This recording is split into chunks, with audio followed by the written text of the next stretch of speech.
A very good afternoon. This is Binju with you, and you are tuned into At Life 360. At Life 360. What's your story that time on? And today again, I've got yet another special guest who's joining me. He is a career coach for teens and adults, Mr. Sameer GeePee. Thank you so much for coming over. Thank you, Binju, for having me. Really happy to be here. Listening to that inner voice. Yeah. And then asking themselves is something that, we should try asking ourselves that what we really want. Building on this, there are a lot of people who have, as you said, intentions, goals are there for their life. A lot of people set goals. But why do you think, a lot of people do not achieve those goals? Or they just go haywire while, trying to achieve the goals? So this is something that I came across very recently from James Clear's book of Atomic Habits. But it's been very powerful because I've been starting to apply it in different places and seeing how it really is a very strong idea. Mm-hmm. So let's say, for example, losing weight. Okay. When you want to start losing weight, what is it that you're trying to do over there? What is it that you're looking to do is to work out. Mm-hmm. So that is the objective or the goal that they have set for themselves. Yes. So if the goal is to lose weight, it is the how in the process, right? Okay. It is the what in the process, and the how in the process is go to the gym. Mm-hmm. What has not shifted is the identity, who they want to become as a result of losing weight. Mm-hmm.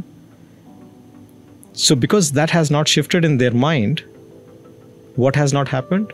It is easy for them to give it up because they have not created the way of being that they want to be.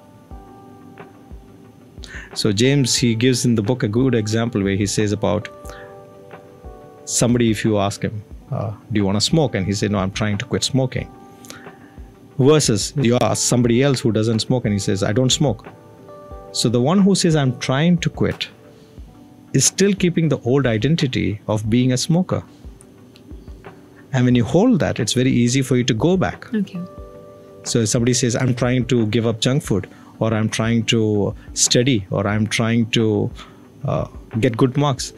Any of those trying, when it comes before what you're doing as an action, means you have not shifted the identity. So if somebody wants to really look at if they really shifted their identity, is to just watch their words, how they are phrasing the goals that they have set for themselves and how they're taking action on that. That will reveal whether they have really shifted the identity within themselves. And if the identity does not shift, anything that they do would be temporary. It's why a lot of people lose weight and then they get more than what they lost sometimes. Yes. Because their identity has not really shifted. That was really eye-opening. The way how you think is what affects your actions is something, changing your identity or maybe changing the way you think. That was something that's really nice. And you have been working with adults, you've been working with corporates, but now you have also started working with kids and teens. So what was the reason for that change? So I was in 2016 when I discovered the world of coaching and started working with adults. I started working with them because my friends had companies and they said, come over and let's work with our teams. Okay. And that's how it started off. Mm-hmm. And then when COVID hit, so I was working with a lot of adults during that phase of time and I was creating a lot of programs and everything. I was not focused on teenagers at all. Yeah. And then COVID hit, and during COVID, parents of clients who were parents said, can you work with our kids? And then I started working with kids. And then I started looking deeper into my own story and I asked myself, why am I choosing? Who am I choosing? And what is my journey? And just now I narrated to you the whole journey of me finding different ways of trying to find out what is it that I want to do that brings me joy so that I don't have to work one day in my life, right? Yes. That has been my overriding storyline. So I figured out what I really want to do is help people save time in life by choosing as early as possible so that they don't make the same mistakes that I made. So that they don't have to go out figuring out how to do these things. Because so the first thing that they have to do is have self-awareness, understand who they are. And the advantage of teenagers is they have less baggage than adults, number one. Mm-hmm.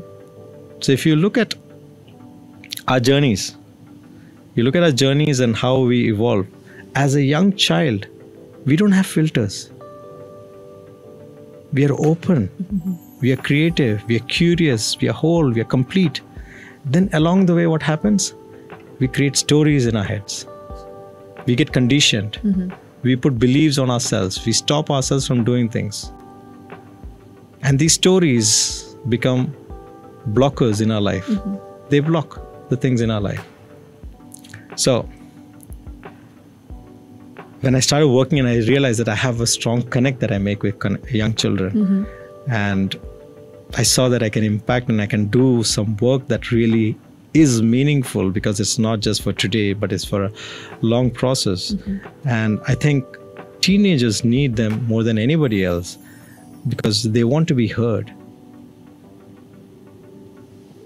It's not about telling young kids. Coaching, again, is not about telling children what to do. Last week, I did a session at a school. Okay. The session was on bullying.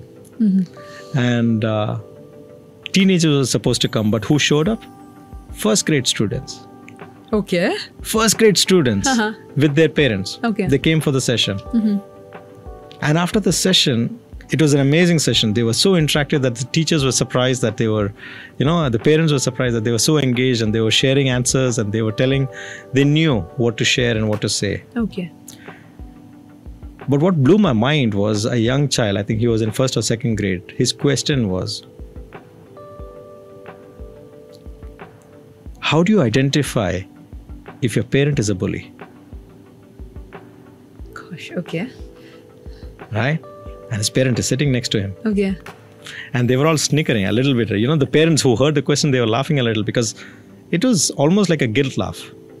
You could see, oh, my child, he has no filters. Yes. Right? So kids are open and curious. And if they remain that for the rest of their lives, that is so amazing. I want to know the answer to that. The answer to the question? Yes. So, when I did the session, there are 4 different characteristics in a bullying scenario. One is a bully, one is a victim, one is an observer, and one is a hero. Okay. So, these are the 4 different personality types that are there in any bullying scenario. And you can be any one of those. Okay. You can be a bully, you can be a victim, you can be an observer, or you could be the hero. Okay. So, during the session, what we did was we elaborated on the characteristics that a bully displays, and that an observer displays, and that a victim displays, and that a hero displays. And my answer to them is, look at the characteristics. If the person is disrespectful, the person does not care about you, does not engage with you, dominates you, shows power play.